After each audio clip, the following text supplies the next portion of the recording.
Evening, everyone, and welcome to tonight's Free Library of Philadelphia Foundation author event. How's everybody doing tonight? Good. All right. It is wonderful to see you all here. My name's Daniel Blank. I'm the Managing Director of Public Programs at the Free Library Foundation. This author event series is one of Philadelphia's great cultural treasures. By bringing authors together with readers, we create a space for important and engaging conversations. And in doing so, we aim to promote civic dialogue and to make the literary world accessible to the Philadelphia community. And what a season it has been. Since early January, we've welcomed to this stage historians, scientists, travel writers, food writers, poets, novelists, and much more. We've had a U.S. Senator and a former U.S. President. We do have a community conversation event next Tuesday with Juliana Posh, the founder of blackcrossword.com and the author of the groundbreaking book, Black Crossword. That's going to be an incredible event that you really won't want to miss. Again, that's on Tuesday. Tickets are free, but registration is required at freelibraryfoundation.org. I want to say just a few quick words about our organization in general.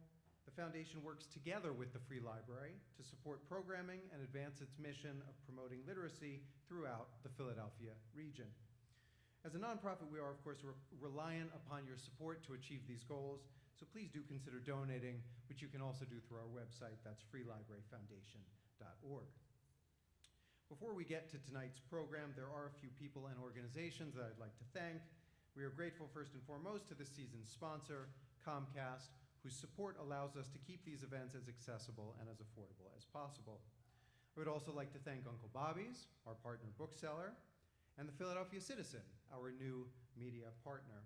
And finally, I'd like to thank the volunteers, a dedicated group of library patrons whose loyalty to this program is unmatched. Tonight we have with us Megan and Mimi. You saw them outside the auditorium. We are so grateful for their support. Tonight, we welcome Omar Tyree, who is a New York Times best-selling author, NAACP Image Award winner, and professional journalist who has written fiction and nonfiction, hard news and op-eds, screenplays, and stage plays. He is also an excellent lecturer who has been invited to give talks at more than 80 American colleges and universities. He will be speaking with us about the Flyy Girl trilogy tonight, and that book was named by Essence as one of the 50 most impactful Black books of the last 50 years. He will be joined in conversation by Kimberly S. who is an award-winning global diversity, equality, inclusion, and belonging executive and advisor, and the founder of the Reed Development Group. She is also the best-selling author of Optimists Always Win, Moving from Defeat to Life's C-Suite. I hope you're as excited for this conversation as I am. Please join me in welcoming Omar Tyree and Kimberly S. Reed.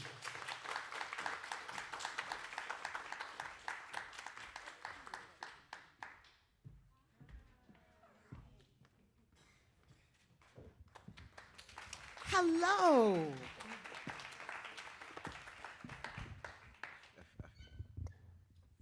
Well, good evening.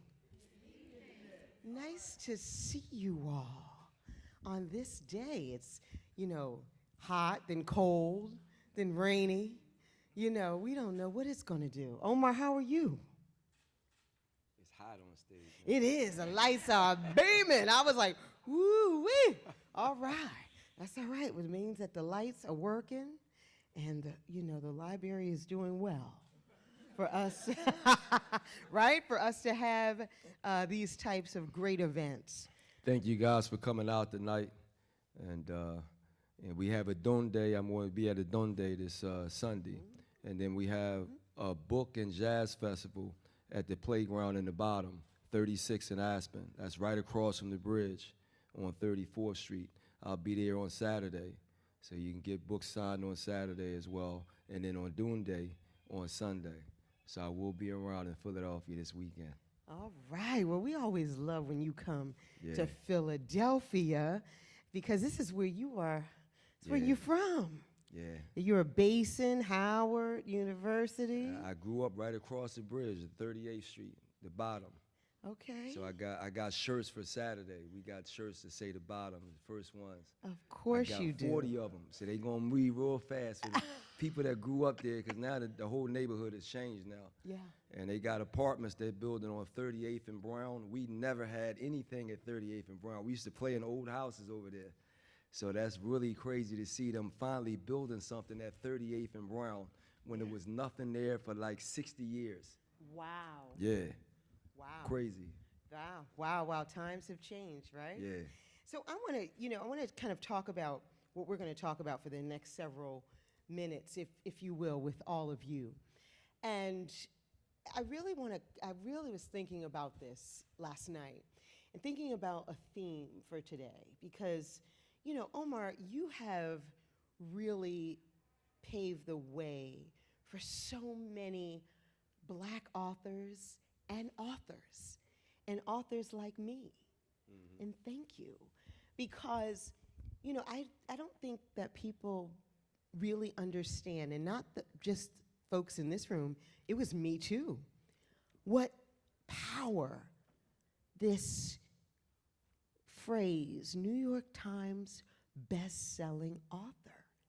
You have to sell between 5,000 to 10,000 books in 1 week. That's one of the many criteria to be then called for the rest of your life a New York Times best-selling author.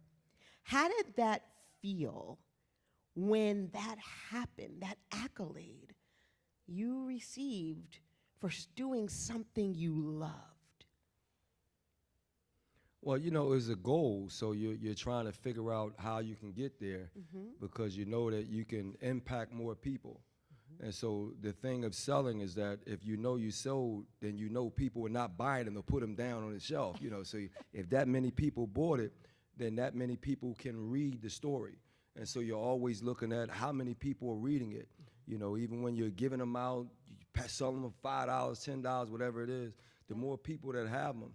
And so I was a very aggressive salesperson early on, and then, trying to hit the New York Times bestsellers list, it doesn't happen by accident. Everybody's pushing. You have a marketing plan. I had an 18th city tour that year, and then a whole lot of people said yes. Barnes & Noble said yes to some stuff they were doing, and then Books A Million said yes. So you get a whole lot of people that say yes to you. It's like my phone is saying yes. And cut that off. And you get a whole lot of momentum going. Yeah. And then it was just the right time, and then it was the sequel to Flyy Girl. For the Love of Money is the sequel that actually did it first because it built off the momentum of Flyy Girl. And so then we had a lot of anticipation going in, and we did a lot of work. And then that year, when it came out, I think it was August the 15th, 2000, I did a lot of pre-marketing. So I was marketing for 9 months, and I was telling them that typically people know dates. Like movies come out on a certain date, and back then we used to get albums on Tuesdays. Yeah. Albums came out on Tuesdays, so I was like, well, look, we're going to put the book out on Tuesday the 15th of August, and I pushed that date for 9 months, and they thought I was crazy. And then when Tuesday the 15th came, we sold 50,000 books in the first 2 weeks. Oh, because my I had goodness. pushed that date, and they thought I was crazy. But after that, Harry Potter started doing the hats and the midnight stuff in 2001. I had already beat Harry Potter with the date thing. And so, so then Harry Potter. Oh, he had to put that in there. I beat Harry Potter. Yeah. But, Because he did it the next year. Yeah. And in fact, I was at Co-op City in the Bronx, New York, and they were speeding me up because it was the same night Harry Potter. The next year, hurry up, Omar, come on, hurry up. We got the Harry Potter kids next, Yeah. And it was like 9 o'clock, and they had kids, and I'm like, they're kids, they ain't 9 o'clock. But that's the Harry Potter started doing that midnight thing with the magic wands and all that. But that's awesome. I mean, 50,000 books in 2 weeks. Now, I'm just setting the tone because, we are now seeing Flyy Girl and For the Love of Money and many others that you have written, now again, but in a better and revive, and it's it's you're reviving. I was trying to urban get them to do that culture. for years. I You know, I I wanted Omar. the 25th year anniversary. Yeah. Then Lionsgate, have the rights to the screenplay with the Yes. script. And then I wanted them to do soon to be a featured film. They didn't want to do that. And then the 30th year, we let that pass in 2023. Now it's 32 years, but they call it 30th. I'm like, you missed it 2 years ago. So I've been trying to get them to bring it back out for years, and now they finally do it. And so now we have the conversation starting again, with Lionsgate and the film project. Wonderful. And I got a screenplay that they tried to write, and I'm looking at that now. You know what I mean? Of course, it's off the mark of what I wrote, but that's what Hollywood tries to do. And so a Well, lot you of are the times- writer. You Yeah. are a wonderful writer. And so I want to jump into questions for you because I know that folks came tonight to hear about you and the book. And I had a theme, as I was beginning to say, before I kind of veered off into that New York Times bestseller, because that's what I aspire to be. You all heard bestseller as Amazon, but oh well, right? I'm still happy, Omar. But I will tell you, though, this theme of legacy, literature, and Flyy Girl's cultural impact, because that's really what it was. It really had a cultural, I told you, I forgot my Flyy Girl book that I had when Flyy Girl first came out. And it was, it was a yellow book. Right? Right? Yeah. And so I still have that yellow book. I mean, I love this one. It's gorgeous, and I'm gonna get it. But I still love my yellow book. Like, see, most people in my age group, we have that yellow book. But I will tell you this: it is really an absolute honor to really be here with you again, doing this fireside chat, because I think that this groundbreaking novel that you've written called Flyy Girl didn't just entertain us, right? Because it gave a voice to a generation, Omar. And also, and especially Black girls and women. And I think that we finally saw ourselves as really boldly reflected on each page. And, from urban fiction to cultural commentary, your pen, Omar, has been fearless. And you've really been unapologetic. Well, the whole thing about making it count, I'm a Philadelphian, so Yeah. we don't tend to do things just for the hell of it. We're community people. Yeah. So when I was writing Flyy Girl, I wanted it to represent the whole community in the 1980s. And again, I'm from the bottom, and I moved uptown to Mount Airy. So that's where all that, Mount Airy, Germantown, West Oak Lane, they didn't call it uptown back then. We just called it Germantown. The whole thing was just Germantown. Okay. We calling it Germantown. Okay. That's what us West See, I'm Philly from people Connecticut, called it. so, I'm okay, going up to this is good. Germantown.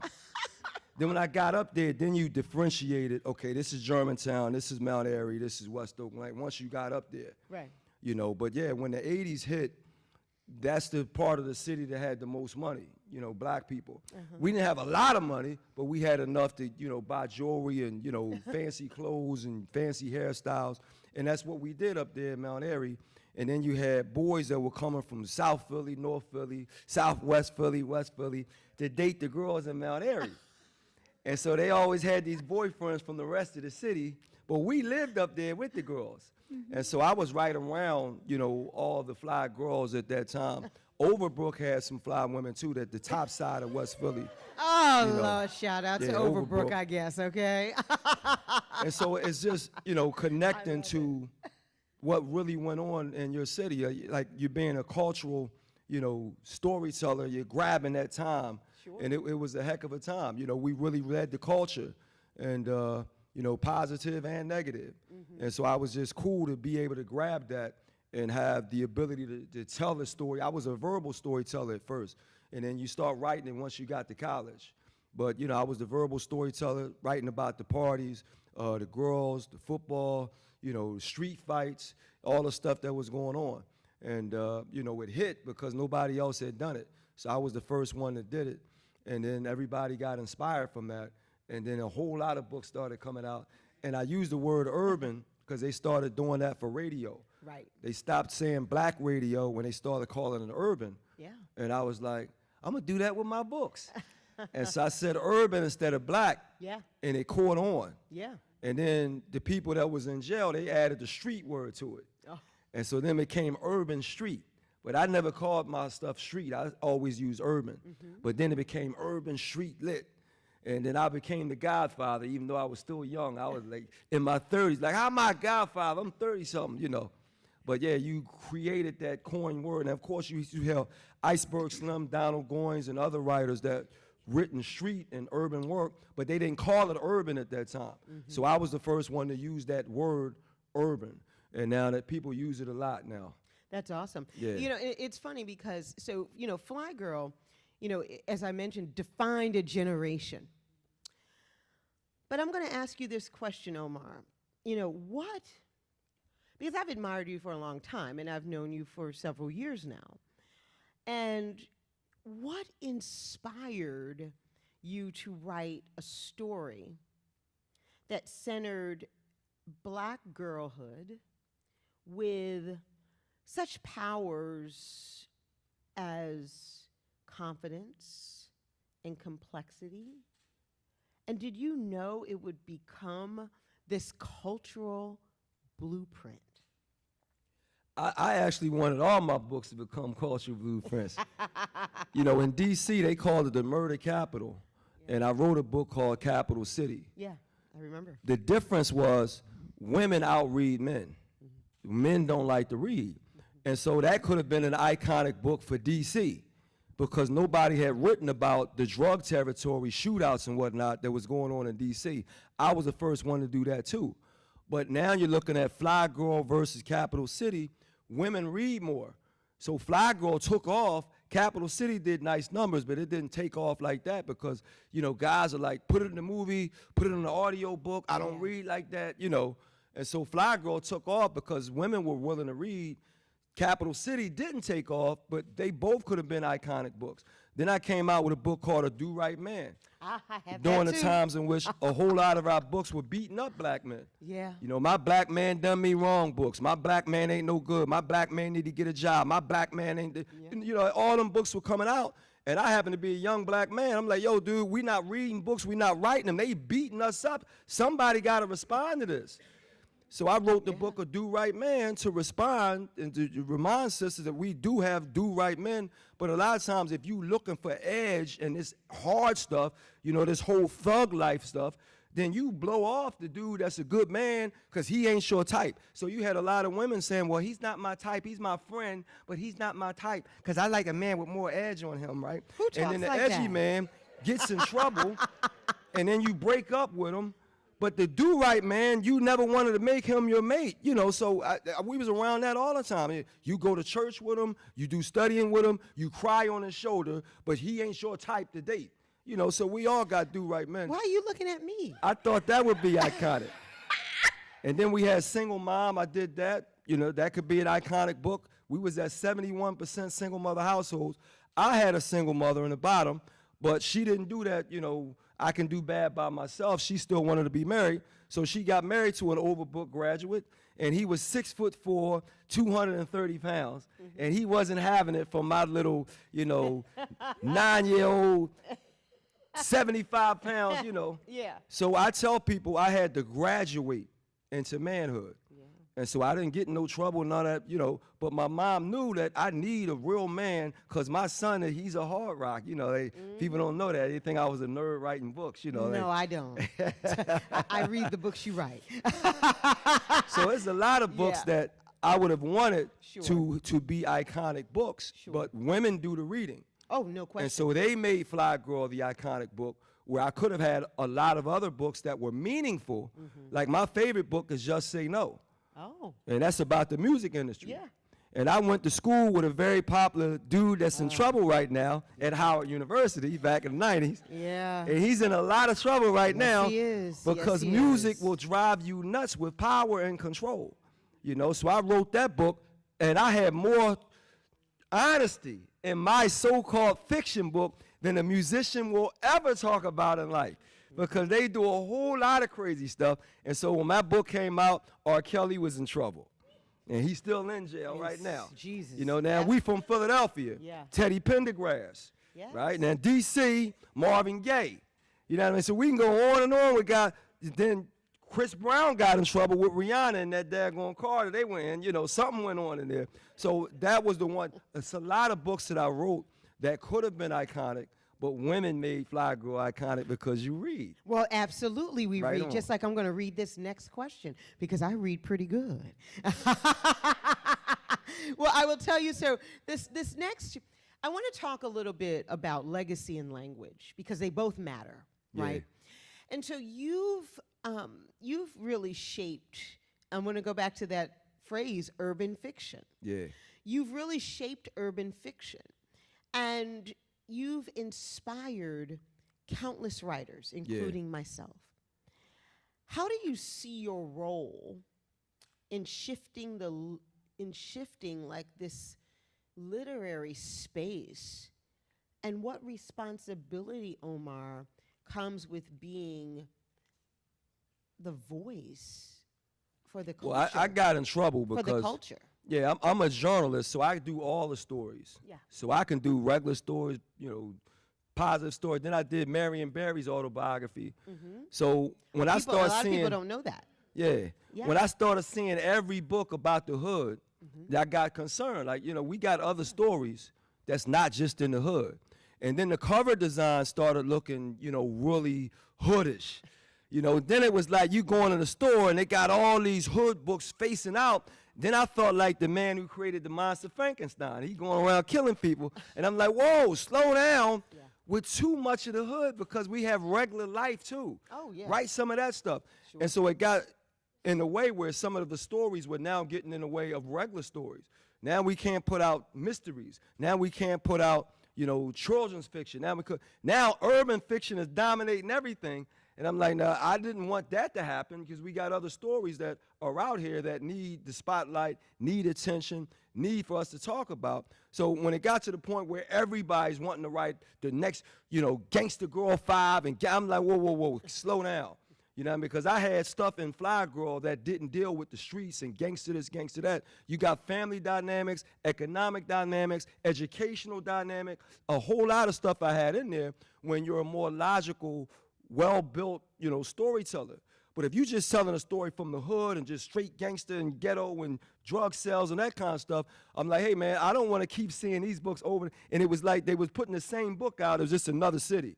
Oh, this is New York's Gangster Girl. This is Chicago's Gangster Girl. This is L.A. It's still the same story. He's just in another place. So with that, some of the young people got mad at me because I was like, look, man, we don't all have to write, you know, well, how dare you say that? I say, look, when I wrote these stories, it's to give us a lesson, not to amplify the negativity in our community. Yeah. And so I had to speak out on it. And sometimes they, well, how dare you? Well, if I created it, then I can speak out on it. And we're doing too much now, as the people say. We're doing too much.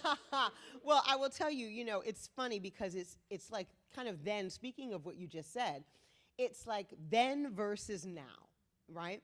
And so if Flyy Girl were written today in the age of social media and this cancel the culture, what would you change? And Omar, what would you absolutely keep or stay the same? Well, I'm going to do a lot of question asking because I don't really understand the new, I'm trying to understand them. Same. So I don't get the social media, you know what I mean? You know, so that's a different culture. So the whole book would change because I was very connected to 80s culture. Yeah. I'm an 80s dude. And so this new culture, I'm not a young person, so now we're looking at it with critique a lot because that's what we do. We get older. Back in my time, we did this, back, you know. So I'm doing that too now.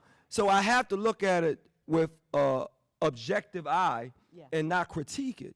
And that's hard to do because it's not going to be objective. I'm coming from a different era where we did something differently, and it's hard for me to, you know, throw that out my mind and then look at what they're doing with objectivity. And so the whole book would change in this new era, But I'm looking at, do they have the attention span to read or write, you know what I mean, something classic now, because social media is just like this. It's quick, on and off, on and off, on and off, grab your attention. So I'm looking at who else in this new era can write a book that becomes, you know, their book. Not going to be me, it's one of them writing it, and maybe I can publish them. I move up into the, you know, the publisher and publish that No, we work. still need you in the game of Yeah, writing. instead of writing it. We still need you in the game. No, we still need you writing, Omar. You still have a lot of stories, and you've got a lot to you still have a lot to teach us.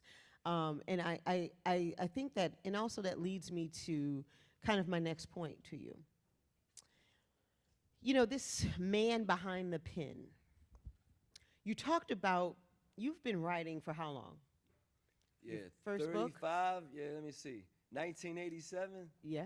So I mean, that's what, 80 37 years? So, well, yeah, something like we're writers. We're not mathematicians Yeah, up here. I'm only 57, 37 years. Well, so writing. 87, right? So Yeah. 87, right? So think about, some of us weren't even born in this room at 30 years, 87, yeah. but some of us were. And you think about what you were doing in 1987, right? 30 years. I was, because I graduated in 1990, so I was, in high school at the time. But it's funny because the reason why I asked this question is because, you know, what was the most difficult chapter that you've ever had to write personally or professionally? And how did you shape your evolution as a storyteller? And the reason why I ask that is because I know writers. I'm a writer. You are a writer. But you are a writer in a different sense. And that's why you sell so many books, because people instantly relate to the stories that you tell through your writing. And that's an art. So what was the most difficult chapter you've ever written? And, you know, again, how do you... Marion Barry. Okay. Cut off. Marion Barry, he was still sick. He had dialysis. Yeah. And typically, if I can write my own story, I don't have to wait on anyone. I had to wait on his story because it's his story. I can't make up his story, so I got to wait for him to talk to me. Sure. And then he had dialysis, so I would be waiting because he still worked for the government. So I would wait 3 hours, you know, fiddling on stuff that's sitting out in the office. And then I come in there and he say, Omar, I'm a little tired, Omar. I got to take that. You come back tomorrow, Omar. Come back tomorrow. And I'm like, dude, I just sat here from 9 to 12 minutes, you know, and now you talking about come back to, so now my whole day is doing, I didn't get nothing done, and I got to come, and he wanted me to be next to him in front of him. He didn't want to do the phone thing. Okay. So now I'm driving from North Carolina up to D.C. to hang out with him for 3 days and get a couple hours, and it was the hardest thing in the world. So it took us 11 months when I really could have did it in 4 months if I could have gotten the time that I needed to get from him. And so writing somebody else's book on their time was the hardest thing in the world, you know. So if I had to do that again, I'm like, hey, we gonna do a phone or we gonna, you know, so that was not my work, but the work for someone else. Because you know, if I can write on my own time, I can write in the morning, I can write at night, you can write whatever you want to. But if I'm waiting for someone else, that time structure, that changes everything. I wanted to write Allen Iverson's book, and I sat down with his lawyer in Newport News, Virginia. He had a lawyer named Woody. And I sat down with him, and I was telling him I want to interview AI, you know, me and him, because AI got a, you know, an original way of speaking. You know, he's got a whole personality. So I want to be with AI. And he was like, "You want to interview him?" And I was like, "Yeah, like we doing right now to get his whole story." And he was like, "Nah, you got to talk to his mom, his coaches, his friends, because AI, you know, he ain't got the. And if he feels that you feel like your time is more important than his time, and he going, and I was sitting there thinking like, so you mean to tell me I can't even sit down and interview him because if he want to get up and walk out, he going, I'm like, that's crazy. So I couldn't do that. But yeah, if you doing books on other people, oh man, you got to deal with their personalities. So I thought about my personality and AI's personality, and I was like, is that going to work? No. No, I'm going to tell you that right now. No. it's not going to work. And yeah, he'll be So here those are next the week hardest books. for his birthday party. But I still wanted to write his book. well, though. you should go see A.I. is him. an interesting dude. Yeah, I think you would do a marvelous job Yeah. with his autobiography. So I'm going to ask one more question because I know that you and I want to have you all also ask questions if you like. And the last question is really, and it's not the last question. I have tons of questions for you, but really for this conversation is the power of story really kind of to move forward, because it goes back to this evolution of you telling stories, right? Writing and telling stories. In each one of these books, you've done that. Not only have you write the book, but it's a story behind it that you're telling, because it's a lot of it is your experiences, people you know, what you've grown up and seen, etc., what you've kind of shared with us already. But, in a time when diverse voices are under scrutiny and some stories are being silenced, Omar, how do you believe literature can still disrupt, heal, or empower all of us? How do you think that we can? We have to finance the story. I just saw Sinners for like the third time. Oh my God, wasn't that? Oh, it's wonderful. You have to, because when we have the bigger ideas, that becomes the problem. We're in a city right now, we got Will Smith and Kevin Hart, who have plenty of money to finance a Flyy Girl story. But a lot of times we are into our own stories. So Kevin Hart wants to do only Kevin Hart work. Will Smith do one. They both have the money to say, you know what, this is a Philadelphia classic. Let's link up with Omar. But we don't do that. Tyler Perry got enough money to do everybody's story at this point. But you see what he's doing. Was produced by Tyler Perry, starring Tyler Perry, financed by Tyler. Everything is Tyler Perry. So it's like, dude, you don't have to do. So we have to finance the new stories that are coming through, because if we don't finance them, what Hollywood likes to do is hire whoever to rewrite the story, and then it doesn't reflect us. So I was just reading a Flyy Girl screenplay that was paid for. It does not have our language. In fact, it had a dude wearing a Jerry curl in Philadelphia in the 1980s. We are not a Jerry curl city. We are the #1 haircut city in the world. No doubt We are about not that. running. And so when you see stuff like that, you immediately say, well, this person's not from Philadelphia. Yeah. Right? And we have our individual lingo. Oh God, yeah. Right? So every city has that.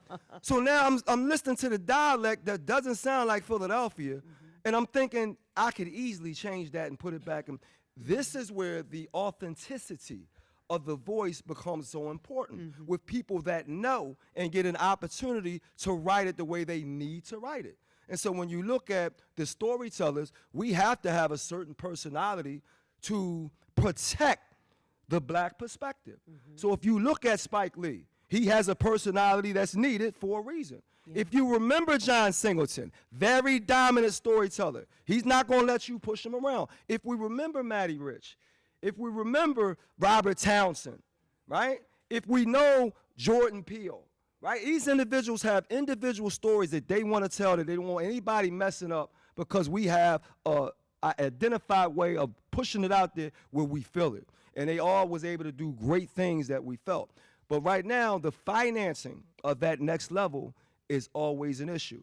So I have product right now that we've been waiting to get financing for, so we can do the next level where we have it on the big screen, and that's the next level of the voice being protected from our community. That's where I'm at right now. I'm at that gate of Hollywood, and I got to get in. But again, we got two brothers right here, but the way it works, that's my story, that's your story. You got to go get your own money. You can invest in it and make money off of me, but that's how we do that. So your story has to be financed when we get to a certain level. And they'll finance you in the book world, but the film world, we got to figure that out now. Yeah. That's where I'm at. So healing and empowering, though, because, I understand, the history, and I understand what you just described. But how can we use reading, literature, these timeless and classic books that you've written, Omar? Well, we got to But share them. to heal Yeah, we got to share them. and to So empower. if you have younger sisters that are not here tonight, because that's the next thing, you got to pass them on. Buy the new book and give it to them, because that's how they read the first one. Oh, yeah. So people was giving it. So now we've gotten to the point where we ask too many questions of young people. We didn't grow up with our parents asking us everything. Do not ask your daughter, would you like to read? No, give it to her and tell her to read it. So what I'm hearing now, they got all these powerful, like opinions and whatnot where they can tell you no. And so the family reunions are now like 25 people because nobody wants to go to the family reunion, and you gave them a choice. When we didn't have a choice, Oh, no. we jumped in the car and went to the family reunion. So it's 100 people there. Then you Georgia. don't like this cousin. Y'all end up playing dodgeball. Then y'all like each other at the end of it. We got kids now. Parents are giving them way too much power. Oh, Where yeah, now they no choosing question. not to do this, not to do that. So now you question. can't bring your kids anywhere. This is an event where we needed to have girls in their 20s and teenagers in this arena hearing the same conversation. And so now we lose our power by not having the whole community involved with the same material. So now we have to pass on the classic material. We grew up with Roots. Have the young generation seen it or know about it? Because Roots is very important. Right. We grew up with Malcolm X. Has the young generation. So it was certain things that are tenements that we need to push to the next generation so they're not absent of that information from the culture. Yeah. So while we are, Omar, I want to take a quick, not break, but a moment to ask all of you, any questions for Omar, comments? If you've read any I'ma of the pass y'all the mic. books. I think we have one in the back. No, Omar, we have one in the back. Yeah, the mic Because right you there? have to, Okay. Omar, how I was you getting going the to mic. answer the question without a mic, bruh? Lord have mercy. So, and I'm going to come down actually because or if you all will pass the mics. Okay. So, do you have a question, my dear? Oh, okay. And so, anyone who has a question, please, you could just pass the mic. Okay. So you have a first question. Tell us your name and then the question for Omar. My name is Paul, writer and storyteller. I've been waiting 27 years to meet you. Oh, wow. Um, Awesome. yeah. So, I'm originally from Gary, Indiana. I had a cousin. She was that older cool cousin, and she got your book through. You remember Expressions? Yeah. She got your book through Expressions. She gives it to her daughter, and we got in trouble for reading that book because my cousin, she bookmarked the scene when Victor came to Tracy's house, and they passed it around in church. And so that service, we learned a lot about life. But I want to thank you for writing that. Even though we had to sneak to read it because I grew up in a Pentecostal church. So did, And so, All day. sexuality was tied to demonic stuff. Yeah. And reading your book really empowered us as young people because it made us realize the hormones and everything we experience is normal. There's nothing wrong with you. And as young Black people, we needed to hear that. So I really just want to thank you because that really started an evolution for us, understanding the sense of balance when it comes to faith and secular. So I just personally want to thank you for being bold enough to write that story. Much respect. Thank you. awesome. Wonderful. That's wonderful. Yeah, Wait, thank you. You guys are going to pass Just to it. Okay. tap on that, KRS-One, who's famous rap artist out the Bronx, he said that if you live long enough, we all will become hypocrites. And what he means by that, every 10 years, we're going to change our perspective about who we are and what we did and why we did that. So I wrote a lot of honest stuff because I started early. So writing Fly Girl at 19, I was 19. So I was honest wow. about what we did as You're teenagers. that young. But if I had written Fly Girl at 29, now I'm going to take out the content that I was honest about at 19. I can't even write Fly Girl at 39 because then I would have been called a pervert because you can't write about teenagers in their sexuality at age 39. You too old to do that. And so it's funny how, we change how we look at things depending on how old we are. You know, so a lot of people identify with the honesty of my books because we were all young. A lot of parents had issues with it, churches, schools, but it was honest. They can't hide about the honesty. And so, yeah, that youth allowed me to be honest and put it out, and it kept rolling. And so, yeah, me growing up in the bottom with aunts and uncles, where I grew up early with big ears, you know what I mean, getting all them stories. Yes, that's how that happened. I love it. Yes, ma'am. Tell us your Hello. first name and Hi. your question, please. How you doing, Omar? My name is Amira, and I wanted to comment on when you said the way that everyone was able to get the book was they passed it around. And my older sister, my big sister, she's 10 years older than me. She had the book, and I read the book when I was 12 with her, and I only could read it when she wasn't reading it, and that's how I remember reading it. Then I also heard you say that we should. Did I hit something? No, we can hear you Oh, perfectly. Sorry. I also heard you say that this room should have been filled with the younger generations. And I work with young girls in a program called Girl Power, and I just wanted to know, how old do you think a young girl should read this book? And I heard you say you wrote it when you were 19. What did you have an age of who should be reading a book? My sister was 22, but I was 12, right? So that's my question. Yeah, I would just say 13. When they turn teenagers, give it a book, you know, because that's where I would start the movie. There's a scene where she gets a boy's jersey at 13. That's where I would start the movie. But I would elevate her to 15. So in my screenplay, I made it 15 instead of 13, you know, to stop being so young, because, you know, they're going to have an older girl playing a role and all that. So I would, you know, 13 years old. And then one of the things that happened, mothers had this idea that they were going to try and do everything that Tracy did, and they don't. They look at it and say, I'm not doing that, I'm not. But now they have a model to look at, you know what I mean? So they don't run into it. Now they're aware of what could happen. And so it actually makes them more intelligent. It makes them more aware. And so then when they were doing, you know, reports and gradings and stuff in school, they averaged an A when they read Flyy because they really reading it. They're really into it. And then I have to deal with the parents and say, look, you're going to have to deal with your individual daughter, you know, and understand that she's not going to run out there and do the stuff. Now she's aware of it. And so when you're aware of it, you make proper decisions about what's going to happen, what's not going to happen. So if you get caught in a situation that's similar, you're like, oh, I'm not doing that. I read that, you know. So a lot of girls were more thoughtful about what was going on after reading Flyy Girl, where they're not being bamboozled and it's not something surprising. They're right in front of it. And the book prepared them to do that. Yeah. So a lot of moms like, no, your woman, she's not going to run out there and do it. Now she's prepared for it. You know what? I read this. You know what? This how guys are. You know what? This what they'll say. Because I had very strong male characters in it too. And so I always try to let people know that don't go strictly to the feminine side. You got very strong Philadelphia guys in here that women fell for in the book. You know, so I'm doing both sides. It's the male and the female. And we had lessons for both of them. You know, but yeah, the honesty goes a long way of me being a young dude, and yeah, everybody lift up from it. So night 13, I was just, cause that teen on the end of it, I feel safe with the teen. Well, I will tell you, you know, Omar's going to be signing some books, and we want to make sure that he has time to do that, because I see books in your hand and all of that, and you can also ask your questions to Omar.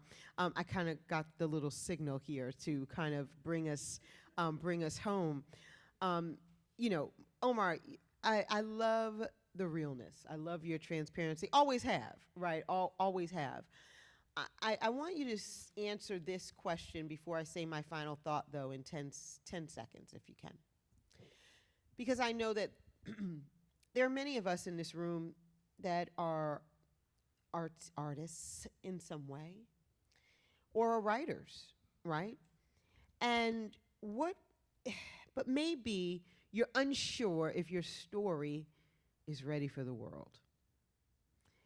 What would you say to that person if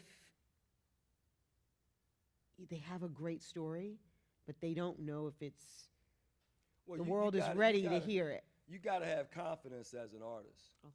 You know, so again, with me growing up in the bottom, you gonna be packed with because we had to fight a lot. So I didn't lack confidence, and then you share your work with other people. Check this out, check this out. Now, if you're not confident, you're afraid to let somebody check it out. Yeah. But if you're confident, you almost bragging, like, check this out, look at this. So I was like, the dude from the bottom, like, yo, look, read this, you know. So then they would read it, and they'd be like, oh, this is good. And then that would feed the confidence. Sure. So number one, if you're afraid, then you're not gonna get the feedback. No, sure. But if you're good and you are not afraid to get the feedback, then they instill more power. Like, now I know I'm good. And so then for me, every time somebody says, I love the work, it makes me say, wait till I really write this. I'm gonna write the next one. And so it infuels your energy. So you gotta have the confidence to let people read it. Because if you want to publish, that's what it is. Publish. Oh, yeah. That means other people have to read it. And so I have test readers all the time that read my stuff because I'm pinning it out all the time. And some people are like, no, I'm not ready to read. Dude, I'm like, read the first chapter, read the second chapter, because I'm confident in what I'm doing, because I've been a storyteller for a long time. So you have to get past your fear and put it out there, and then let the joy come back when people like it. But if you're afraid, then you can never get the positive or the negative because you're afraid to put it out there. So that's the first thing with every writer, every artist. You gotta stop being, if you got a great voice, you gotta sing. If you're a storyteller, write and let somebody else read it in front of somebody, but you gotta get the feedback. That's the only way you're gonna know it's good. You can't tell yourself it's good. Oh, you gotta get the no. feedback.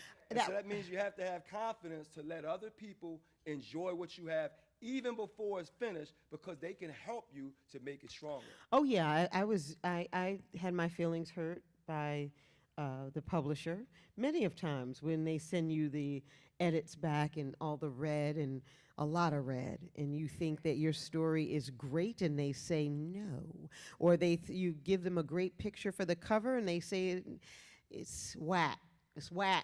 No, we're not using that. And so you're right. You need a lot of confidence and you need some thick skin, because that's the only way you're going to get through those processes. So I know that we're definitely at time, and I want people to still walk with you upstairs or wherever you're going to sign books and talk with you, Omar. I do want to thank you for your honesty. I want to thank you for your insight, your wisdom. I want to thank you for your fearless commitment to your craft, and you have not stopped. Even, you've got these great novels. Yeah, I got a football book coming out next year. I know, because the Eagles played Green Bay in Brazil. And I was like, whoa, they going to Brazil? And so I wrote a book about the Eagles playing Green Bay, and then we won the Super Bowl.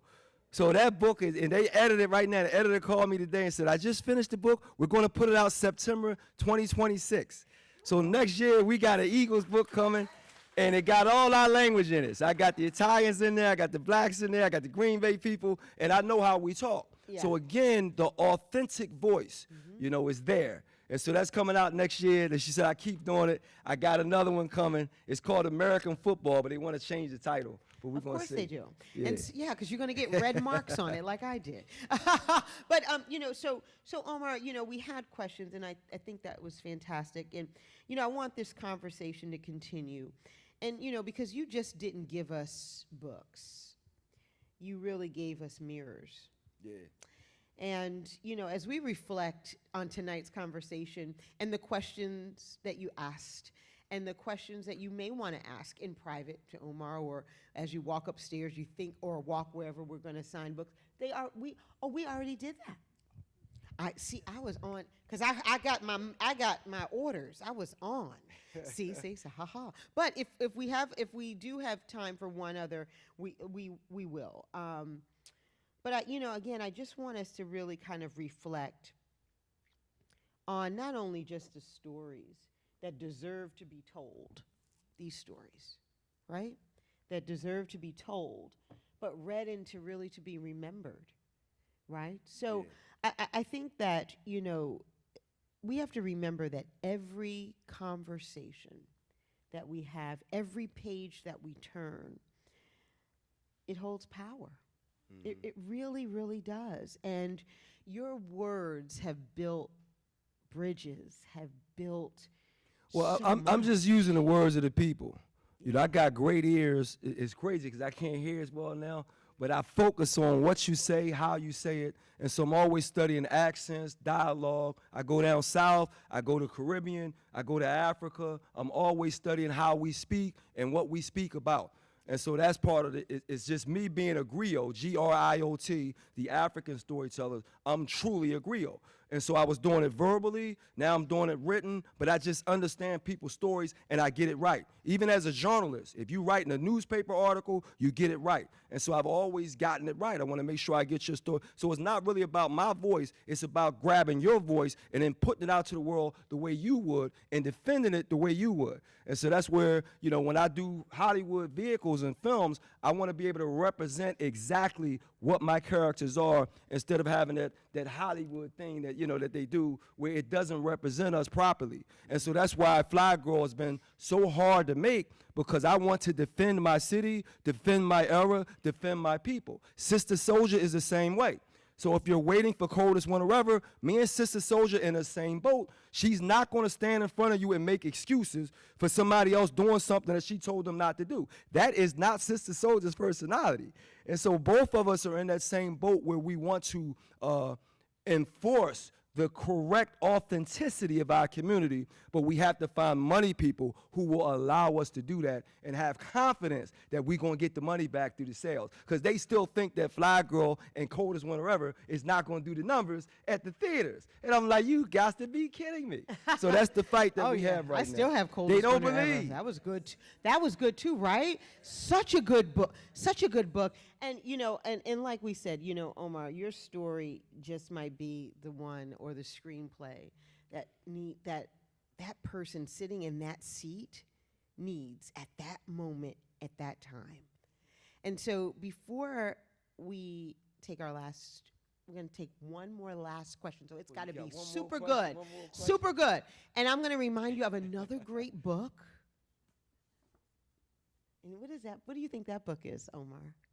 Another great book by another great author. I'm going to steal some of your thunder tonight. Who do you think that is? You going to ask another question? I'm asking the question. All right, Who do you think the author is? What's the question? Of a great book, of another great book, that outside the books that are up here, but another great author and a great book. I'm leaving. Somebody say it, please. Optimists always win. Who wrote that book? Say it again. Optimists always win. Oh, you Kimberly S. Reed. Oh, Lord. Last question. Yes, ma'am. And I'm going home. I'm leaving the library. Yes, ma'am. Oh, you know what? Can you walk closer? Because I told her. Yes, thank you. I'm sorry. I'm so sorry about that. I wanted to get one more, get some brownie points. It's not about Flyy Girl, but this is about your book, Control, or a writerly question. So, as a writer, could you talk about a time when you were worried, like you were so into telling the truth and getting the truth out? How do you decide, or can you talk about the process where you had to change information, change the gender, change the city location, change, you know, something fundamental like that to get it out and say it and still have it feel genuine? Do you have any advice for that? Okay. All right. Translate that. Of course. So do you have any? No, go ahead. So you got the mic. Go ahead. No, but this is, I like my mic. Oh, come on. She likes her mic. I like my mic. All right, go Okay, ahead. so really, and you help me if I'm incorrect here. Really, we're starting out with Control. We were starting out with Control because that's your latest project. That was your latest book, which I loved, by the way. The question is, did he ever have? Oh, will there ever be, basically, is there ever a sequel or another book of a part 2 of Control? I would say I'm more like a Steven Spielberg, where I like the original story. I don't really like that sequel, you know, and even now, I want theatrical movies because we went to the movies. Now everybody's into the television series, the over and over. So I like original ideas. The only reason I came back to Fly Girl is because it was marketing strategic. They kept talking about Fly Girl. Oh, yeah. So I said, let me come back to it and give them a lesson. So when I came back to it for the love of money, I knew I was going to make some money, but I also wanted to show them how when you chase the sequel, a lot of times people water stuff down and it gets worse. So I actually had that quote in the book, For the Love of Money. People that chase money are constantly getting worse, where the original people are constantly chasing the brand new idea. So I had that in the book. But I typically don't like doing, you know, the sequel thing. I like original ideas all the time, you know. But the Fly Girl thing, I came back to that for marketing because they were stuck on it. So I had to go ahead and elevate her with the second book. And then I did it again with the third book. If we had gotten a movie deal earlier, I probably wouldn't have come back to those books. I have another book called Leslie that is set up as a trilogy. But a lot of people didn't read the first book because by then I had inspired so many writers that they were all putting out books that were like $10. Leslie came out as a hardback for $24. So I had priced myself out. Now I inspire people that's putting out $10 books, and the younger audience was just picking a cheaper book. And so it hurt Leslie in that way, which Leslie is another great character, New Orleans story, where I wanted to talk about urban horror. And nobody talked it. This is before Jordan Peele, because I grew up with, of course, Candyman was a great movie vehicle. And of course, Jordan Peele came back to that. So I got ideas all over, original ideas. Black horror, black this, black that, not just following the trend. I started the trend because I wanted to create something of my own. But yeah, I'm not really into the following the story thing. I'm always want the original. So I would be more like a Steven Spielberg, doing E.T. and then doing Jaws and then doing something else versus doing part 2, part 3, part 3. I'll hire a regular hack to do that. I want to be the original man. Yeah, that's good. Everyone, please give a great round of applause from Omar Tyree.